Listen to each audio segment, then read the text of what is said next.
சித்தராமையாவின் தலை இருந்த இடத்தில் நீண்ட தலைமுடியை கொண்ட விகாரமான ஒரு பெண்ணின் முகம் தெரிந்தது. ஐயோ, பேய், பிசாசு! சிதறி ஓடினர் பணிப்பெண்களும் வீரர்களும். மேற்கூரையை இடிந்து விழுவது போல் அட்டகாசமாக சிரிக்க ஆரம்பித்தது அது. ஏனடி அறிவு கெட்டவளே, இவ்வளவு நேரம் சொல்லியும் மரம் போல நிற்கிறாயே, போய் உன் மகளை அழைத்து வா. இல்லாவிடில் உன் புருஷன் உனக்கு இல்லை. அவனை நான் முழுக்க முழுக்க ஆக்கிரமித்துள்ளேன். என் குருநாதர் இட்ட வேலையை அவன் முடிக்கவில்லை எனில் எனக்கிட்ட கட்டளையை நான் நிறைவேற்ற வேண்டியிருக்கும். ஜாக்கிரதை. பார்க்கிறாயா உன் அழகு புருஷனின் உடலை கொஞ்சம் கொஞ்சமாக பீய்த்து தின்று விடுவதை? வணக்கம் நண்பர்களே, நான் உங்கள் தனலட்சுமி பிரபு. கதை நிலவு சேனலுக்கு உங்களை அன்போட வரவேற்க. எல்லாரும் எப்படி இருக்கீங்க? நாகமண்டலி அதனுடைய 3வது எபிசோட். எல்லாரும் கதை கேட்க தயாரா இருக்கீங்களா? முதல் 2 எபிசோட்ஸ் கேட்காதவங்க லிங்க் டிஸ்கிரிப்ஷன் பாக்ஸ்லயும் கமெண்ட் செக்ஷன்லயும் தரேன். மறக்காம கேட்டுட்டு இந்த 3வது எபிசோட தாராளமா கேட்கணும். அப்பதான் உங்களுக்கு கதை முழுமையா புரியும். அத்தியாயம் 15. ராஜகுரு ரகசியமாக தனக்கு அனுப்பியிருந்த ஓலை நறுக்கை அச்சமும் கலவரமுமாக வாசித்துக் கொண்டிருந்தாள் சௌரம்மா. மதிப்பிற்குரிய மேன்மை தங்கிய தீர்த்தகள்ளி பகுதியின் ராணியார் சௌரம்மா அவர்களுக்கு என் ஆசிர்வாதம் மற்றும் வணக்கங்கள். நான் சௌடேஸ்வர போத்திராஜுலு அனுப்பியுள்ள அவசர ஓலை.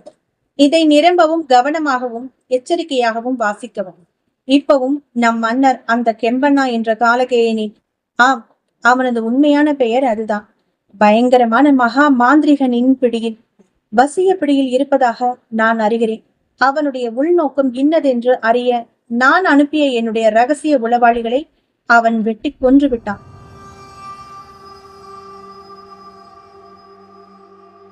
ஆனால் அதற்கு முன்னரே எனது விசுவாசி என்னிடம் தகவல் சேர்ப்பித்து விட்டதை அவன் பாவம் அறியவில்லை.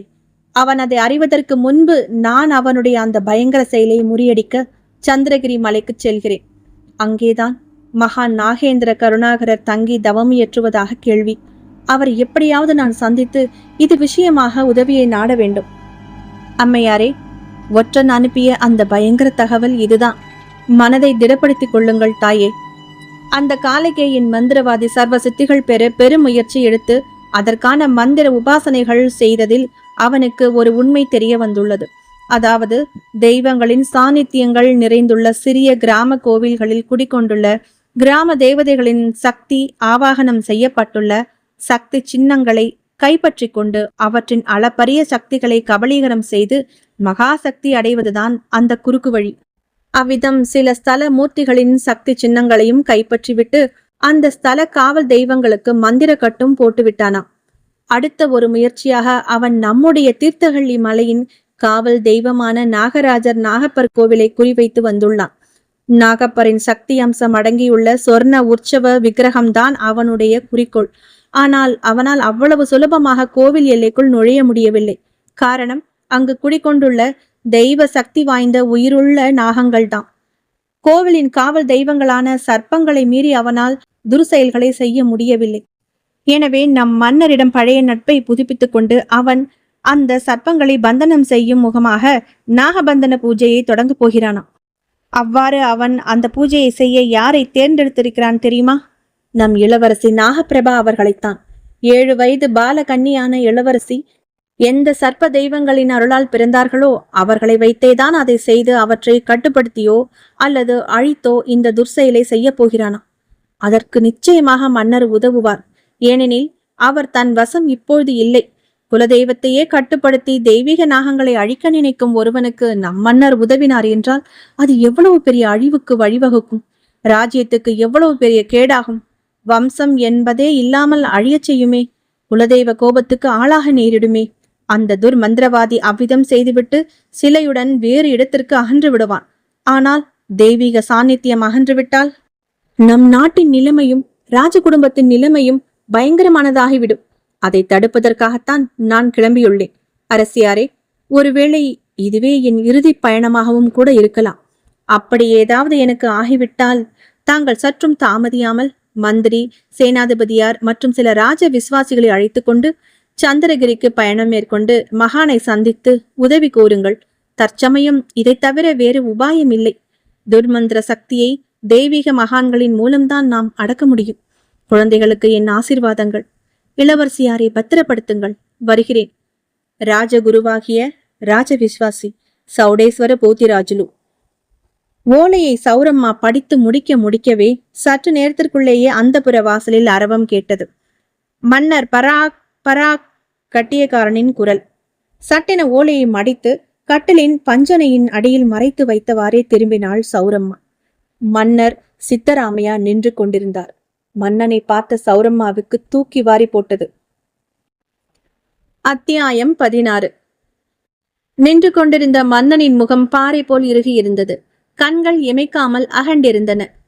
வெற்று மார்பில் கருப்பு வஸ்திரம் குறுக்காக கட்டி முடிச்சிட்டிருந்தார். இடுப்பில் நீல நிற வேஷ்டி கச்சு. மன்னனின் ஈர தலைமுடி முதுகு வரை புரண்டிருந்தது. அதிலிருந்து ஈரம் கொஞ்சம் கொஞ்சமாக சொட்டி கொண்டிருந்தது. அப்பொழுதுதான் குளத்தில் முங்கி எழுந்து வந்தது போல் உடலும் உடைகளும் ஒரே ஈரம். நெற்றியின் நடுநாயகமாக கருப்பு சாந்து நாக வடிவில் வைத்திருந்தார். அவரிடமிருந்து ஏதோ மூலிகை வாசனை கிளம்பி நாசியை துளைத்தது. தன் கணவன் வந்து நின்ற கோலத்தை பார்த்ததும் ஒரு கணம் மூச்சை அடைத்தது சௌரம்மாவுக்கு. தன் முன் நிற்பது தன் கணவனா? இது என்ன கோலம்? எப்போதும் சர்வ அலங்காரத்துடன் காட்சி அளிப்பவர், அல்லது வெறும் வெண்ணிற மென் துணியையாவது மேலே போற்றி மூடியிருப்பார். அவரா இவர்? அவருக்கு பிடிக்காத நிறம் கருப்பு. எவ்விதத்திலும் அந்த நிறம் ஆடை அலங்காரங்களில் கலந்து விடாமல் கவனமாக இருப்பவரா இப்படி கருஞ்சாந்தும் கருநிற வஸ்திரமுமாக தன்முன் நிற்பது? தலையை சாய்த்து அவளையே இமைக்காமல் பார்த்து கொண்டிருந்தார் சித்தராமையா. ஏதோ அவளை புதிதாக அப்பொழுதுதான் பார்ப்பது போன்ற வெறிப்பு. அவரது பார்வை அவளை என்னவோ செய்தது. வாருங்கள் அரசே, திக்கினாள். என்ன அரசே அப்படி பார்க்கிறீர்கள்? எதையோ என்னிடமிருந்து மறைத்தாயே நீ. சித்தராமையாவின் குரலில் அத்தனை கடினம் மற்றும் இழுவை. சௌரம்மா பின்வாங்கினாள். அது ஒன்றுமில்லை அரசே, நான் எதையும் மறைக்கவில்லையே. மன்னன் அவளை சமீபித்தான். நின்று ஒரு முறை பார்த்தான். பின் அவளுடைய சங்கு கழுத்தை நெக்கென பற்றினான். சௌரம்மா முகம் பீதியில் வெளுத்தது. கண்கள் தெரித்து விடுவது போல் ஆனது. உண்மையைச் சொல். சற்று முன் நான் உள்ளே வரும்பொழுது எதையோ தலையணையினுள் மறைத்தாயே, என்னடியது? சௌரம்மா சுவாசிக்க திணறினாள். மன்னரின் பிடி இறுகியது. அது அது என திக்கி திணறியவளை கடுங்கோபத்தோடு பற்றி அப்படியே தூக்கி எறிந்தார். திரைச்சீலையுடன் போய் சுருட்டி வாரிக்கொண்டு விழுந்தாள் ராணி. பணிப்பெண்கள் பதறிக்கொண்டே ஓடி வந்து அவளை தூக்கி நிறுத்தினர். பலமாக இருமினாள் சௌரம்மா. அவர் பிடித்த கழுத்து பகுதி கடுமையாக வலித்தது. நிற்க மாட்டாமல் தள்ளாடினாள். அவளை தாங்கி பிடித்து மற்றொரு கட்டிலில் ஆசுவாசமாக அமர வைத்தனர் பணிப்பெண்கள். அதையெல்லாம் கண்டுகொள்ளாமல் மன்னர் சித்தராமையா தலையணை அடியில் கைவிட்டு துழாவி சற்று முன் சௌரம்மா ஒளித்து வைத்த ஓலை நறுக்கை எடுத்தார். ஓலை முழுவதையும் நிதானமாக படிக்க ஆரம்பித்தார். சௌரம்மாவின் முகத்தில் கலவரம் பந்தல் போட்டது. படித்து முடித்துவிட்டு அதனை சுக்கல் சுக்கலாக கிழித்தெறிந்தார். அவரது விழிகளில் செம்மை படர்ந்திருந்தது. ஏய் சௌரா! கர்ண கடூரமான குரலில் அலறினார்.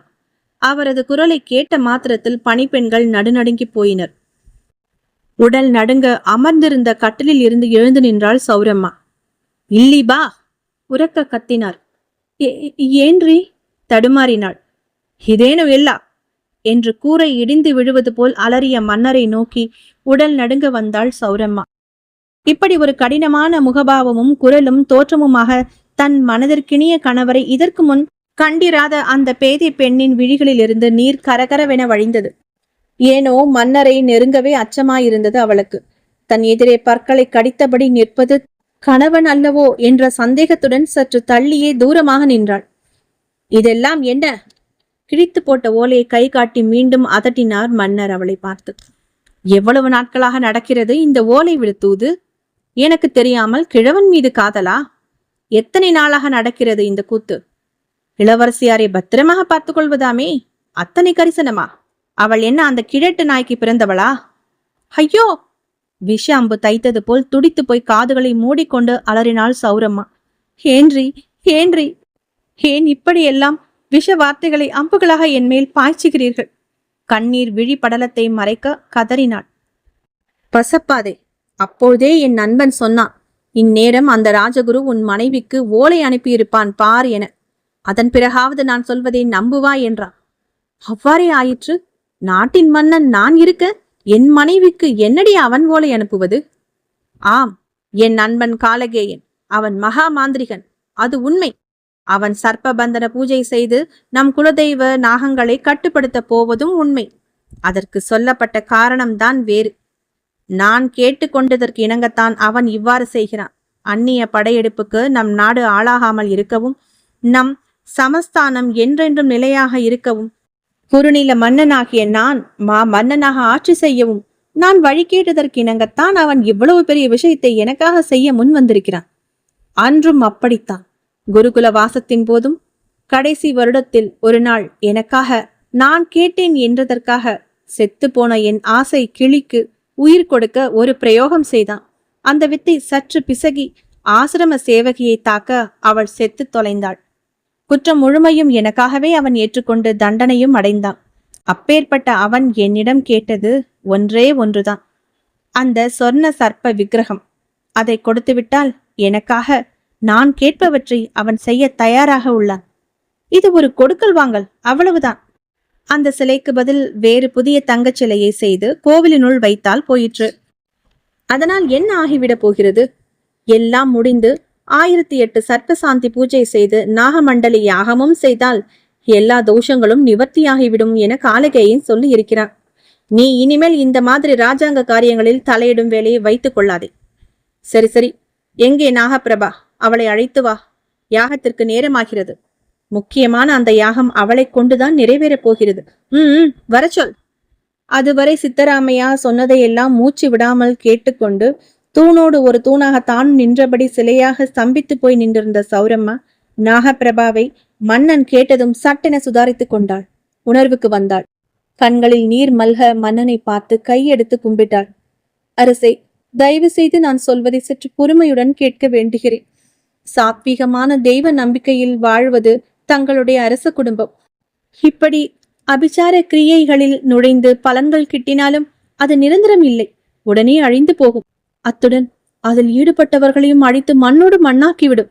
இதை நம் முன்னோர்களின் சில வரலாறுகள் சான்றுடன் சொல்கின்றன. சற்று யோசித்து பாருங்கள். அவ்வளவு பெரிய மாந்திரிகரான தங்கள் நண்பருக்கு எதற்கு சாதாரண ஒரு கோவில் உற்சவ சிலை? அதை எடுப்பதற்கு பதில் நீங்களே புதிய ஒரு சிலையை, அதைவிட பெரிய தங்கச் சிலையையே செய்து தரலாமே. அவருக்கு தேவை தங்க சிலைதானே. சௌரம்மாவின் இதமான நயமான கெஞ்சும் குரலை கேட்டதும் மன்னர் சித்தராமையாவின் விழிகள் பளிச்சிட்டன. அவன் யோசிக்கத் தொடங்கினான். மறுநொடியே அவன் காதுகளின் அருகே ஓர் குரல், பெண் குரல், மிக மிக அமுங்கிய காற்று குரலில் கத்தியது. ஹேய் மன்னா, உன் மனைவியை பேச விடாதே. நீ அவளுடனும் பேசாதே. குருநாதர் சொன்னதை மீறாதே. அவள் என்ன சொன்னால் என்ன செய்தால் என்ன? உனக்கு இடப்பட்ட கட்டளை உன் மகள் நாகப்பிரபாவை அழைத்து வர வேண்டியது. அதை விடுத்து இவளிடம் என்ன விவாதம்? என்றது. உடனே மன்னனின் காதுகளில் தாங்க முடியாத வேதனை தோன்றியது. மூளைக்குள் கிர் என்றது. தலையை பிடித்து கொண்டு அலறினார். ஏய், பேசாதே பேசாதே, எனக்கு தலையை வலிக்கிறது வலிக்கிறது. தள்ளாடியவாறே போய் தூணில் முட்டிக்கொண்டார். ஐயோ அரசே! பதறியவாறு அருகில் வந்தாள் சௌரம்மா. திரும்பிய மன்னனின் முகத்தை பார்த்ததும் அப்படியே விக்கித்து போய் நின்று விட்டாள். காரணம், மன்னனின் மூக்கின் நாசி துவாரங்களில் இருந்து ரத்தம் சொட்டு சொட்டாய் வழிந்து கொண்டிருந்தது. அத்தியாயம் 17. சித்தராமையாவின் மூக்கிலிருந்து ரத்தம் கொழகொழப்பாய் வழிய துவங்கி இருந்ததை பார்த்ததும் சௌரம்மா அலறினாள். ஐயோ, ஏன்றி ஏனோ இதெல்லாம்? என்ன ஆனது தங்களுக்கு? ரத்தம் வருகிறதே, யாரங்கே? உடனே வாருங்கள். பதறி கத்திய அவளது அபய குரலை கேட்டதும் வீரர்களும் பணிப்பெண்களும் தடதடவென உள்ளே நுழைந்தனர். மூக்கில் ரத்தம் கொட்ட நின்றிருந்த மன்னனை பார்த்ததும் ஒன்றும் புரியாமல் பதட்டத்துடன் ராணியை பார்த்தனர். மன்னருக்கு ஏதோ ஆகிவிட்டது, உடனே வைத்தியரை வர சொல்லுங்கள். 2 வீரர்கள் வெளியே பாய்ந்தனர். மற்றவர்கள் தலையை பிடித்து கொண்டு துடிக்கும் மன்னனை கைத்தாங்கலாய் அழைத்துச் சென்று பஞ்சனையில் படுக்க வைத்தனர். சௌரம்மா அழுகையுடன் அரசனின் நாசியில் இருந்து வழிந்த குருதியை தன் சேலை முந்தியால் துடைத்து விட்டாள். அரசன் முனகியவாறே அவளது கைகளை பிடித்து கொண்டான். கண்களை இறுக மூடியிருந்தான். சௌரம்மா, அவன் குரல் பலவீனமாயிருந்தது. அரசே, தயவு செய்து என்னை காப்பாற்று. என் உயிரை, உன் கணவனின் உயிரை காப்பாற்று. ஐயோ, என்ன வார்த்தை சொல்லுகிறீர்கள்? தங்களுக்கு ஒரு ஆபத்தும் நேராது. என் உயிரை தந்தாவது உங்கள் உயிரை காப்பாற்றுவேன், இது சத்தியம். மன்னன் கண்களை திறந்தான். அவன் கண்கள் கலங்கி சிவந்திருந்தன. நீர் வழிந்தது விழிகளிலிருந்து.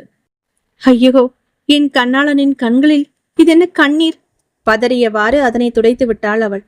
தேவி, இலகை இருந்தது சித்தராமையாவின் குரல். சொல்லுங்கள் அரசே. அவளுடைய முகத்தை பாசமாக வருடினார் அரசர். என் உயிர் உன் கையில், அதைவிட நம் மகளின் கையில். சற்று திணறலாக பேசினார் மன்னர். அப்படி சொல்லாதீர்கள் அன்பே, உங்களுக்கு ஒன்றுமாக நான் விடமாட்டேன். எனக்காக ஒரு ஒரு விடயம் நீ செய்வாயா? சொல்லுங்கள் அன்பே, செய்கிறேன்.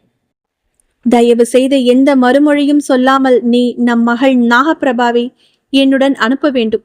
அவள் பாக்கியசாலி. அந்த ராஜகுருவும் நீயும் நினைப்பது போல் மோசம் எதுவும் நடந்து விடாது. இது ஒரு சிறிய கண்கட்டு, அவ்வளவே. நாகங்களுக்கு சர்ப்பசாந்தி யாகம் நம் மகள் செய்ய வேண்டும். இதற்காக நான் சங்கல்பம் எடுத்துக்கொண்டேன். அது நடக்காவிடில் என் காதுகளில் அமர்ந்திருக்கும் கர்ண யக்ஷினி என்னை பேசியே கொன்று விடுவாள். அரசே, என்ன சொல்கிறீர்கள்? கர்ண யக்ஷினியா? தங்கள் காதுகளிலா? ஆம் தேவி, தெரிந்தோ தெரியாமலோ இந்த மந்திர வலையில் நான் மாட்டிக்கொண்டேன். காலகேயன் இவ்வளவு மோசமாக இருப்பான் என தெரியாது. வேறு வழியில்லை. அவன் சொல்வதை செய்துதான் ஆக வேண்டும். எப்படியோ அவன் கேட்பதை தந்துவிடலாம் என்றாலோ கோவிலுக்குள்ளேயே எங்கள் யாராலும் நுழைய முடியவில்லை. அந்த எல்லைக்குள் நுழைந்தாலோ சர்ப்பங்களாக தெரிகின்றன. நம் மகளால் மட்டுமே நுழைந்து அந்த சிலையை எடுக்க முடியும். அவை ஒன்றும் செய்யாதா? தயவு செய்து அவளை என்னுடன் அனுப்பேன். உடனே திருப்பி அழைத்து கொண்டு வந்து விடுவேன். இல்லை, மறுத்தாள் சௌரம்மா. இந்த அபவாதத்தை செய்ய நான் ஒத்துக்கொள்ள மாட்டேன். எப்படி பார்த்தாலும் இது குலதெய்வத்திற்கு எதிரானது. ஓர் மந்திரவாதி நம் குலதெய்வ கோயிலை கட்டி போடுவதும் மாற்றான் நம் நாட்டை அடிமைப்படுத்துவதும் இரண்டும் ஒன்றல்லவா? தயவு செய்து இந்த எண்ணத்தை விட்டு விடுங்கள். இப்பொழுதும் ஒன்றும் கெட்டு போகவில்லை. ராஜகுரு சொன்னது போல நாம் உடனே அந்த சந்திரகிரி மலைக்கு பயணம் மேற்கொள்ளலாம். அந்த மகானை இங்கே அழைத்து வருவோம். அந்த துர்மந்திரவாதியின் அட்டகாசத்திற்கு ஒரு முடிவு கட்டுவோம். சௌரம்மா இவ்விதம் பேச பேச மன்னரின் முகம் மாறியது. ஏய்! திடீரென வீரிட்டு அலறினார். அது ஒரு பெண் குரலாக ஒலித்தது. சௌரம்மா திடுக்கிட்டு போய் தூக்கி வாரி போட்டுக்கொண்டு கீழே விழுந்தாள். சித்தராமையா தான் படுத்திருந்த கட்டலின் மேலே ஜிவ்வென்று எம்பி குதித்து நின்றார். சௌரம்மா பீதியுடன் அவரை பார்த்தாள். அவருடைய முகம் பார்க்கவே பயங்கரமாய் தெரிந்தது. அவன் இவ்வளவு கெஞ்சுகிறான், நீ என்னடாவென்றால் எதையும் கேளாமல் யாரையோ அழைத்து வருகிறேன் என்கிறாயே. உனக்கு புரிகிறதா இல்லையா? இன்னும் சிறிது நேரத்தில் அவன் உன் மகளை அழைத்துச் செல்லவில்லையானால் நவத்வாரங்களிலும் குருதி வெளியேறி இறந்து போவான். கிரீச்சிட்டு சிரித்தது அந்த பெண் குரல்.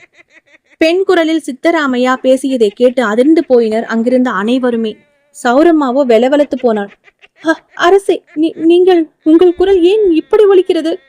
ஏய்! உய் என்ற சத்தத்துடன் கட்டிலில் இருந்து கீழே குதித்து அவள் அருகே வந்து நின்றார் சித்தராமையா. ஆவென அலறினாள் அரசி. அந்நேரத்தில் அவள் கண்ட காட்சி அவள் ஈரக்குலையே அத்து விடுவது போல் ஆனது. சித்தராமையாவின் தலை இருந்த இடத்தில் நீண்ட தலைமுடியை கொண்ட விகாரமான ஒரு பெண்ணின் முகம் இப்பொழுது தெரிந்தது. ஐயோ, பேய், பிசாசு! சிதறி ஓடினர் பணிப்பெண்களும் வீரர்களும். மேற்கூரையே இடிந்து விழுவது போல் அட்டகாசமாக சிரிக்க ஆரம்பித்தது அது. ஏனடியே அறிவிக்கட்டவளை, இவ்வளவு நேரம் சொல்லியும் மரம் போல நிற்கிறாயே. போய் உன் மகளை அழைத்து வா. இல்லாவிடில் உன் புருஷன் உனக்கு இல்லை. அவனை முழுக்க நான் ஆக்கிரமித்துள்ளேன். என் குருநாதர் இட்ட வேலையை அவன் முடிக்கவில்லை எனில் எனக்கிட்ட கட்டளை நான் நிறைவேற்ற வேண்டியிருக்கும். என்ன தெரியுமா அது? உன் அழகு புருஷனின் உடலை பீத்து தின்று விடுவேன், கொஞ்சம் கொஞ்சமாக. என்ன பார்க்கிறார்? இதோ பார் என்றது அது. சௌரம்மா பீதியில் நடுநடுங்கும்படி பார்க்கவே சித்தராமையா தன் கைவிரலை தானே தன் வாயில் வைத்து நறுக்கென கடித்தார். கடமுடாவென அதை ருசித்து சாப்பிட்டார். கையின் சதையினை கடித்து கிழித்து மென்றார். ரத்தம் வழியும் வாயுடன் சிரித்தார். ஆஹா, ராஜ ருசி! சௌரம்மாவுக்கு மயக்கமே வந்துவிட்டது. நாகப்ப சுவாமி என கத்தியவாறே மயங்கி விழுந்தாள். அத்தியாயம் 18. சௌரம்மாவுக்கு சுய உணர்வு வந்தபோது பஞ்சனையில் படுத்திருந்தாள். நேரம் நள்ளிரவு என்பதை சுற்றி பரவி இருந்த இருட்டும் அறைக்குள் எரிந்து கொண்டிருந்த விளக்குகளும் அந்த புற வராந்தாவின் தீவர்த்தி வெளிச்சங்களும் உணர்த்தி கொண்டிருந்தன. முதலில் ஒன்றும் புரியாமல் விழிகளை சுழற்றியவளுக்கு மாலை நடந்த விஷயங்கள் வரிசையாக நினைவுக்கு வந்து திகிலை மூட்டின. ஐயோ, என் கணவர்! அரசே, என அலறியவாறே எழுந்தவளின் தோளில் ஒரு கரம் விழுந்தது. வீறிட்டவாறே திரும்பினாள். மிக அருகில் மன்னர் சித்தராமையாவின் முகம் புன்னகையுடன் தெரிந்தது. என்னுயிரே என்றவாறே மன்னரின் முகம், கழுத்து, கைகள் என அவசர அவசரமாக பயத்துடன் ஆராய்ந்தாள். எந்த பின்னமும் இல்லாமல், காயமும் இல்லாமல் அப்படியே இருந்தார் அரசர். என்ன சௌரா, ஏன் அலறியவாறே எழுந்தாய்? ஏதேனும் துர்சொப்பனம் கண்டாயோ? சொப்பனமா? திகைத்து போனாள் சௌரம்மா. அப்படியென்றால் தான் இதுவரை கண்டது எல்லாம் கனவா? அப்பப்பா, என்ன ஒரு பயங்கரம்! சௌரம்மா நிம்மதி பெருமூச்சு ஒன்றை வெளியிட்டாள். என்ன சௌரா, ஒன்றும் பேசாமல் இருக்கிறாய்? நான் வரும்போதே நல்ல உறக்கத்தில் இருந்தாய். உன்னை எழுப்ப மனம் வரவில்லை. குழந்தைகளுடன் சிறிது நேரம் விளையாடிவிட்டு பின் தான் உறங்கினேன். ஆமாம், உறக்கத்தில் ராஜகுரு, ஓலை, கர்ணயக்ஷினி என்றெல்லாம் பினாத்தினாயே, என்ன விஷயம் சௌரா? அப்பொழுதுதான் ராஜகுருவின் ஓலை அவளுக்கு நினைவுக்கு வந்தது. அந்த ஓலைதான் தன் மனதில் கனவாக இவ்வளவு பெரிய பாதிப்பை ஏற்படுத்தி துர்சொப்பனமாக வந்ததா? கனவே ஆனாலும் என்ன ஒரு கொடூரம்! உடல் சிலிர்த்தது சௌரம்மாவுக்கு. மகானை தரிசித்துவிட்டு திரும்பி வருகிறேன் என்று சென்ற ராஜகுருவும் 2 நாட்களாகிவிட்டன. இன்னும் வரவில்லை. அவரிடமிருந்து எந்த தகவலும் கிடைக்கப் பெறவில்லை. என்ன கலக்கம்! நான் தான் வந்துவிட்டேனே. என்ன தேவி என்று மென்மையான குரலில் சொன்னவாறு அவளை மெல்ல தன்மேல் சாய்த்தார் மன்னர். அவர் மார்பில் சாய்ந்ததும் கண்களில் நீர் துளிர்த்தது அவளுக்கு. கடவுளே, இந்த அரச வாழ்வுக்குள் தான் எத்தனை எத்தனை இடைஞ்சல்கள்! சாதாரண குடிமக்களாக நாங்கள் பிறந்திருந்தால் என் கணவர் மற்றும் குழந்தைகளுடன் நிம்மதியாக மலைக்காட்டிற்குள்ளாவது வாழ்ந்திருக்கலாமே. அரசியல் கட்டுப்பாடுகள், தந்திரங்கள், மந்திரங்கள், பயமுறுத்தல்கள் என இது என்ன விதமான வாழ்க்கை நகர்வு? ஏய்! மன்னன் அவளது கன்னத்தை தட்டினார். என்ன, மறுபடியும் கனவு லோகத்தினுள் சென்று விட்டாயா? நிமிர்ந்து மெல்ல சிரித்தாள் சௌரம்மா. தேவி, இன்று நீ எவ்வளவு அழகாக தோன்றுகிறாய் தெரியுமா? மன்னர் அவளது கன்னத்தை மெதுவாக கிள்ளினார். முகம் சிவக்க வேறுபுறம் திரும்பினாள் அரசி. சற்று தள்ளி அங்கே வேறு அலங்கார கட்டிலில் குழந்தைகள் நாகப்பிரபாவும் உறங்கிக் கொண்டிருந்தனர். உறங்கிக் கொண்டிருந்த குழந்தைகளை ரசித்துக் கொண்டிருந்த அவளுடைய விழிகள் சற்று தள்ளி கட்டலின் அலங்கார முகப்பை பார்த்ததும் திடுக்கிட்டு போயின. அரசி என அலறினாள். அவள் சுட்டிக்காட்டிய திசையில் மன்னரும் தலையை திருப்பி பார்த்தார். அதிர்ந்து போனார். அந்த அலங்கார கட்டலின் வளைவான முகப்பில் 2 சொர்ண நாகங்கள் படமெடுத்து நின்றபடி ஆடிக்கொண்டிருந்தன. அவற்றின் கருமணி கண்களில் கோபச்சீற்றங்கள். சௌரம்மாவுக்கு உள்ளுக்குள் ஜிலீர் என்றது. நெடு நாட்கள் கழித்து தெய்வ நாகங்களின் தரிசனம். அன்றும் ஓர் இரவு வந்து குழந்தை வரம் தந்துவிட்டு சென்றன. அதன் பிறகு இப்போதுதான் தென்படுகின்றன. அன்று பார்த்தபோது அவற்றின் சாநித்தியம் சாந்தமாக இருந்தது. ஆனால் இப்பொழுதோ ஏதோ ஒரு உக்கிரத்தன்மை அவற்றின் சீற்றத்தில் காணப்படுகிறதே. நாகங்கள் 2ம் தொடர்ந்து சீறிக்கொண்டே இருந்தன. சௌரம்மா பயந்து போய் எழுந்து குழந்தைகள் படுத்திருந்த கட்டிலை நோக்கி ஓடினாள். அவள் வருவதை கண்டதும் பெண் நாகம் திரும்பி அப்படியே எம்பி அவள் மேல் பாய்ந்து விழுந்தது. ஆவென அலறியவாறே துள்ளி போய் விழுந்தாள். அவள் முன் தடுத்தாற்போல் நின்றது அந்த நாகம். மற்றொரு நாகம் சரசரவென ஊர்ந்து குழந்தைகளின் தலைமாட்டருகே வந்து படமெடுத்து நின்றபடி கொத்த தயாரானது. சௌரம்மா வீறிட்டு அலறினாள். வீரர்கள் ஓடி வந்தனர். சுவாமி, அது நம் குழந்தைகளை தீண்டிவிடப் போகின்றது, காப்பாற்றுங்கள்! தெய்வ நாகங்களுக்கு என்ன கோபமோ தெரியவில்லையே. மன்னரும் தாமதிக்காமல் தன் வாளை உருவிக்கொண்டு ஓடி வந்தார். இதற்குள் கணீர் என்ற மந்திர சப்தம் கேட்டது. சப்தம் வாசல்புறம் இருந்து வந்தது. அந்த சப்தம் தங்களை தட்டி திருப்புவது போல் அந்த 2 நாகங்களும் கோபத்துடன் சட்டென திரும்பி பார்த்தன. சௌரம்மாவும் மன்னரும் கூட சத்தம் வந்த திசையை நோக்கி திரும்பினர். வாசலில் காலகேயன் தன் சீடர்களுடன் நின்று கொண்டிருந்தான். அவன் வலது கையில் ஏதோ ஒரு வேர். அதை முன்னுக்கு பிடித்தவாறே சர்ப்ப மந்திரத்தை உச்சரித்தவாறு அவன் வருவதை பார்த்ததும் அந்த 2 நாகங்களும் பின்வாங்கின. அவன் நெருங்க நெருங்க அவை பின்னுக்கு நகர்ந்து ஊர்ந்து சாளரம் வழியாக சென்று மறைந்து போயின. சௌரம்மா ஓடி சென்று பிள்ளைகளை அள்ளி அணைத்து கொண்டாள். ஓர் ஆசுவாசத்துடன் தனது வாளை உரையில் வைத்தார் சித்தராமையா. கண்ணீர் வழிய குழந்தைகளுடன் சௌரம்மா அணைத்தவாறு அமர்ந்திருப்பதை பார்த்துவிட்டு நண்பனிடம் திரும்பினார். மிக்க நன்றி நண்பா, தக்க சமயத்தில் வந்து குழந்தைகளை காப்பாற்றினான். இல்லாவிடில்... சௌரம்மாவும் திரும்பி காலகேயனை பார்த்து கும்பிட்டாள். மிக்க நன்றி ஐயா. ஏன் இந்த கோவில் சர்ப்பங்கள் திடீரென இப்படி வெறி பிடித்தது போல் பிள்ளைகளை தீண்ட பார்த்தது என தெரியவில்லையே. தினமும் நான் செய்த பூஜையில் என்ன தவறு நேர்ந்ததோ தெரியவில்லை. தழுதழுத்தாள். காலகேயன் கேலியாய் புன்னகைத்தான். அம்மா, என்னதான் அவை கோவில் சர்ப்பங்கள் என்றாலும் விஷப்பாம்பல்லவா? அதன் குணம் தீண்டுவதுதானே. நான் தான் அப்போதே உன்னிடம் சொன்னேன் அல்லவா சித்தராமையா? ஆமாம் ஆமாம், என்னதான் தங்கள் சக்தியால் பிறந்த குழந்தைகள் என்றாலும் தங்கள் ஆற்றலை பெருக்கிக் கொள்ள அவை ராஜ குழந்தைகளை தீண்டிக் கொன்று தங்கள் சக்தியை பெருக்கிக் கொள்ளத்தான் செய்யும் என நீ சொன்னதுதான் உண்மையாயிற்று போ. அதனால்தான் நீ என்னை இன்று அந்தப்புறம் போகச் சொன்னாய் போலும். அத்தியந்த நண்பன் நீ அல்லவோ? மன்னரின் குரலில் அதீத குழைவு. சௌரம்மா குழப்பத்துடன் பார்த்தாள். தெய்வ நாகங்களாவது ஆற்றலை பெருக்க தங்கள் அருளால் பிறந்த பிஞ்சுகளை கொல்வதாவது? இது என்ன புதுக்கதை? மனதில் நினைத்ததை வாய்விட்டும் கேட்டுவிட்டாள். மன்னருக்கு கோபம் வந்தது. காலகேயன் சிரித்தான். சௌரா, என்ன நீ கேள்வி மேல் கேள்வி கேட்டுக்கொண்டு? அவன்தான் சொல்கிறானே, நீயும் தான் கண்ணார கண்டாயே. கோவில் நாகங்கள் தானே சொர்ண நிறத்தில் தகதகப்பவை. பின் ஏன் அவை அவ்வளவு சீற்றத்தோடு நம் பிள்ளைகளை தீண்டு வந்தன? நமக்கும் இதுவரை தெரியாமல் இருந்த ஒரு சூட்சுமத்தை என் அன்பன் இப்போது சொல்லிவிட்டானே. இனி யார் சொல்லியும் நான் கேட்கப் போவதில்லை. எனக்கு இருந்த கொஞ்ச நெஞ்ச தயக்கமும் அடியோடு விலகிவிட்டது. ஆபத்துக்கு இடமளிக்கும் வகையில் நடமாடும் அந்த சர்ப்பங்களை அழித்துதான் ஆக வேண்டும். இது ஒரு வகையில் வேட்டைதான். நண்பா, நீ சொன்னது போல் அந்த சர்ப்பக்கட்டு பூஜையை ஆரம்பி. ஆஹா, உடனே ஆரம்பிக்கிறேன் அரசே. ஆனால் அதற்கு இளவரசியார் இருக்க வேண்டுமே. குரலை இழுத்தான் காலகேயன். அதற்கென்ன, அவள் வருவாள். நானே என் மகளை நாளை சர்ப்ப கோவிலுக்கு அழைத்து வருவேன். இது உறுதி. நீ சென்று ஓய்வெடுத்துக்கொள். அனைவரும் செல்லுங்கள் என கட்டளையிட்டுவிட்டு பேசியது போதும் என்ற தினசில் கட்டலில் ஏறி சென்று படுத்து விட்டான் அரசன். காலகேயன் தன் மீசையை நீவியவாறே சௌரம்மாவை ஒரு பார்வை பார்த்துவிட்டு வெளியேறினான். விக்கித்து போய் அமர்ந்திருந்தாள் சௌரம்மா.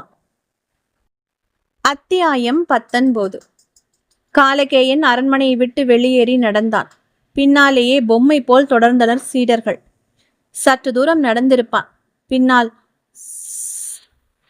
என்ற சத்தம் கேட்டது. நின்று திரும்பி பார்த்தான். அங்கே தரையில் சற்று முன் கண்ட தங்க நாகங்கள் நெளிந்தபடி படம் எடுத்து நின்று கொண்டிருந்தன. காலகேயனின் முகத்தில் வெளிச்சம். ஆஹா, வாருங்கள் என் விசுவாச வேலைக்காரர்களை, வாருங்கள். சொன்னபடியே பிரமாதமாக செய்து விட்டீர்களே என்றவாறே அவற்றை தன் இரு கைகளால் லாவகமாக பிடித்து தூக்கினான். அவன் தொட்டதுமே அவை இரண்டும் சாதாரண கரு நாகங்களாக மாறிவிட்டன. அவன் கை வழியாக ஊர்ந்து தோள்களில் ஏறிக்கொண்டு இரண்டு புறமும் படம் எடுத்து நின்றன. நீங்கள் போலி என தெரியாமல் கோவில் நாகங்கள் தான் என எண்ணி ஏமாந்து போய்விட்டாள் அரசி. அரசனும் கூட நம்பிவிட்டான். அவனுக்கு கூட இருந்த கொஞ்ச நஞ்ச சந்தேகமும் இதனுள் தீர்ந்து விட்டது. இனி சர்ப்பவசிய பூஜை செய்ய தடையில்லை. நான் சொன்ன புதுக்கதையை மறுக்க இங்கே யாருமே இல்லை என்று அட்டகாசமாக சிரித்தான். ஏன் இல்லை? இதோ நான் இருக்கிறேன் என்ற குரல் ஒன்று கம்பீரமாக கேட்டது. வெடுக்கென திரும்பினான் காலகேயன். தீவர்த்தி ஒன்றை பிடித்தபடி சர்ப்ப கோவில் பூசாரி வஜ்ரேஸ்வரன் நின்று கொண்டிருந்தார். அவர் விழிகளில் ஆத்திரம் அலையடித்துக் கொண்டிருந்தது.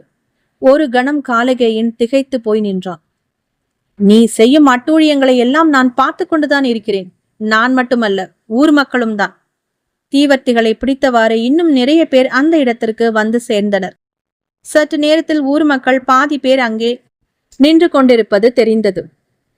நாகப்பர் கோவிலுக்குள் நீ நுழைய விரும்பும் காரணம் எங்களுக்கு தெரியாது என்றா நினைக்கிறாய்? ராஜகுருவின் ஒற்றர்கள் தங்கள் கடமையை செய்துவிட்டுத்தான் தங்களுடைய இன்னுயிரை தியாகம் செய்துள்ளனர்.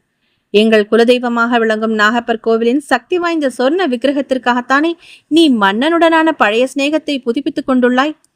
60 வயது மூப்பு உடைய தேகம். ஆனால் நடையிலும் உடலிலும் தள்ளாட்டம் ஏதுமின்றி முடிந்த கொண்டையுடன் இடுப்பில் குங்கும நிற கச்சை வேஷ்டியுடன் நின்று உறக்க அவர் பேசியதும் காலகேயன் முகம் கூம்பினான். என்ன உளறுகிறாய்? கத்தினான் அவன். நானா உளறுகிறேன்? இப்போதே மன்னனிடம் சென்று உன்னுடைய இந்த பித்தலாட்டத்தை அறியச் செய்கிறோம் பார். எங்கள் தெய்வ நாகங்கள் மீதா பழி போட பார்க்கிறாய் என்றவாறு அவர் திரும்பவும் இருந்த சில ஆட்களும் அவருடன் அரண்மனையை நோக்கி திரும்பினர். காலகேயின் முகம் ஜிவுஜிவுத்தது. பற்களை நரநரத்தான். அற்ப மனித பதர்களே, என்னுடைய சக்தி தெரியாமல் என்னுடன் மோதிவிட்டீர்களே என்றவன் தன் தோள்களில் படமெடுத்து நின்று கொண்டிருந்த கருணாகங்களை எடுத்து ஏதோ மந்திரம் மோதி பூசாரியை தொடர்ந்து சென்று கொண்டிருந்த மக்கள் கூட்டங்களை நோக்கி அவற்றை ஏவினான்.